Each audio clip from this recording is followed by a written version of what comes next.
কীর্তন খোলা থেকে শুরু করে মানুষের মুখের ভাষা, বরিশালের একটা আলাদা ভাব আছে।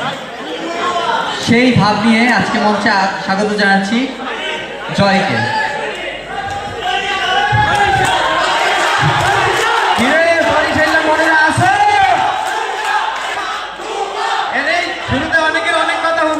কিন্তু বিষয়টা হয়েছে এই যে খুলনা হিন্না গেল বলে টিউশন করাইতে স্টুডেন্টরা আমি এই বানানোর উচ্চারণটা শিখাইতেছি কই ক খুলনা খুলো না মানে একটা শব্দই কইতেছে, মানে বিষয়টা আমি মাথায় করতেছি না। জেলার নামটাই কেমন, আর আমাকে নাকি কই গেল যে অশিক্ষিত, তাহলে খালার বলা একটু শ্বাস দিয়ে দেখছে সাক্ষরতার আর কাগজ বেশি। টোটাল বরিশালের মধ্যে তোরা তো বিভিন্ন জিনিস কই গেলে তুই সেরা বানাইলি, একজনে মাছে কর সেরা করলি, একজনে নদী সেরা বানাইলি, এরপর একজনে আতিথিয়তা আচরণ দিয়ে সেরা বানাইলি, এত আর কিছু কাউনের লাগে না। এরপরে মাননীয় মডারেটর আপনার সম্মান দিয়ে দুই সাইডে কথা কই, এখানে মোর আসলে বিতর্ক করার কথা ছিল ইউরোপ আমেরিকার লাগে, কিন্তু এই মঙ্গা আডু মঙ্গা এরপর আসি শুরুতেই আসি তাই কিছু না কইলে তো হয় না। এনে এই ধান নদী খাল নিয়া এই যে বরিশাল, তাই বরিশালে যেটা হইতে যেটা কই দিবি তোকে নাই তোরা কই দিবি, কারণ ওই যেই বনে বাঘ নাই এই বনে ভালুক একটু বেশি লাফায়, কথা ঠিক কিনা? এটা আমাদের যে ধান নদী খাল এনে যে আমাকে যে ঐতিহ্য লঞ্চের যে কেবিন এটা যদি আপনি হুইয়ে থাকে মনে হইবে বুর্জ খলিফায় হুইয়ে আছেন, কথা ঠিক কিনা? এই সমস্ত বরিশাল।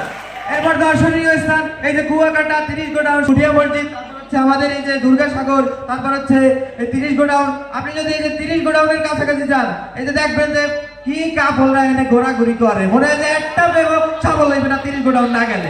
এই তো আইছি এরপরে এই যে আমি একটু পর্দা জগতে এই যে অভিনেতার জগতে, তাহলে এখানে অভিনেতার জগতে আগে নামাইবে গাইবো মোশাররফ করিম, মীর সাব্বির, সাদ্দাম মাল, কাবিলা, একজনের অভিনয় দেখলে মনে হইবে কি মারা মানুষ যত হয়ে গেছে।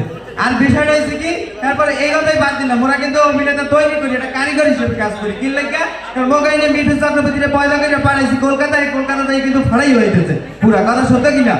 এরপর আসি তাহলে সাহিত্য জগতে সবকিছু তো শেষ হইলো, আমরা একটু মনোরম বা মনের একটু শান্তির জন্য কি লাগবে সাহিত্য। তো সাহিত্যের কাছে সাহিত্য হইলে কে লাগবে, যে জীবনানন্দ দাস লাগবে, ওরে রসের কবিতা লিখে গেছে। একটা কবিতা বললে মনে হয় যে কোনো রমণীর হুড়াইলে 2-1 সেকেন্ডের মধ্যে ভেবে বেরিয়ে যাইব। এরপর আসি এবারে এই যে মোরা ভাষা লই এত বড়াই কেন করি, কারণ এই যে ভাষার যে সঙ্গীতটা এটি রচনা করেছে আব্দুল গাফর চৌধুরী, বাড়ি কই মুখ পরিচয় মেহেন্দিগঞ্জে। তাহলে এই যে মোরা যে সেরা এটা তো ভাষাই সেরা প্রমাণ করে দিতেছে। আর বিষয়টা হচ্ছে এরপর একটু খাওয়ান দাওয়ানের কথায়, তো খাওয়ান দাওয়ানের আগে একটা ভালো চাল খোঁজো, তোরা পেটটা উঠে খাবি 2-4টা, এই চাল অধিকাংশ চাল আয় করে দিয়ে মুখে পরিচয় দিয়ে যেমন ইরি। এরপর আসি বিভিন্ন পদের পিঠা, যেমন মুড়ি পিঠা, সডা পিঠা, মুরার মাংস, হাঁসের মাংস, রুটি পিঠা, এ কিন্তু মুখে বরিশালের বিখ্যাত খাওয়ান। এবার আরো আছে বয়স শেষ হয় নাই এই যে ঘন নদীর দই মিষ্টি, এর তোরা তো খালি সিমলা লেখ লাগাই চাই দাও আর কি করবে অল্প তোরা খাইয়ে মরতে পারবে। এই যে খাওয়ান গুলা এই যে শেরে বাংলা একে ফজলুল্লাহ এক খাইলে না ওই ফাটাই গেলাইতো, এর কথা হলে ওরে করে যায় যে ব্রিটিশরা গুরগুরে বলাইছে। কিন্তু এরপরে এই যে বর্তমানে রাজনীতির কথা, বর্তমান মনে হচ্ছে সংসদটাই মগো, কারণ এই যে সংসদের স্পিকার এই মগো বরিশালের। এরপর হচ্ছে কি বরিশালে এই যে এমপি মন্ত্রী আছে প্রতিমন্ত্রী, এর মধ্যে 5-6 জন প্রতিমন্ত্রী মগো বরিশালের। এরপরে কি লাগে রাজনৈতিক আসনে, তাই এরপরে সময় সংকটের কারণে টুকিটাকি কই সব কইলে আবার তোরা এনে থাকতামই না। এরপর আসি বরিশালের মেইন আকর্ষণ এখনো শেষ হয় নাই, মগো বরিশালের সুন্দরীর জন্য বিখ্যাত। এই যে তোরা দূর দূরান্ত থেকে তোরা যে দূর দূরান্ত থেকে এইটা পড়ালেখা হরতে আইছো, তোরা কি আসলে সার্টিফিকেট নিতে আইছো না বরিশালে একটা ফোরবরি বানাইতে আইছো? আসলে তো লক্ষ্য হয়নি। এরপর আতিথিয়তা, এই যে দেখেন অন্যান্য অঞ্চলে গেলে পকেটটা মাইরে দেবে এটা লইয়ে বিজি থাকে, আর বরিশালের মানুষ কি করে শুরুতেই বরিশালের মানুষ একটা কিছু না বললে তো বাইরে সাফান দিদি আটটা অন্তত দেয়। এরপরে এই যে শেষ করে জগে পেয়ে 7-8টা মহর্ষির আঞ্চলিক গান গাই আপনাকে শুনাই। এগে তুই কমবে গেলি তাড়াতাড়ি আয়, তোর নানি আইছে চলুন লইয়া বাসাইতে বলাই।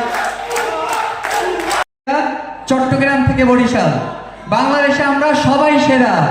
সকল প্রতিযোগীকে জানাই আন্তরিক অভিনন্দন ও ধন্যবাদ। আর প্রিয় দর্শক, আপনাদেরকে বিটেক ডিবেটিং ক্লাবের এই আয়োজনে যুক্ত থাকার জন্য আন্তরিক ধন্যবাদ।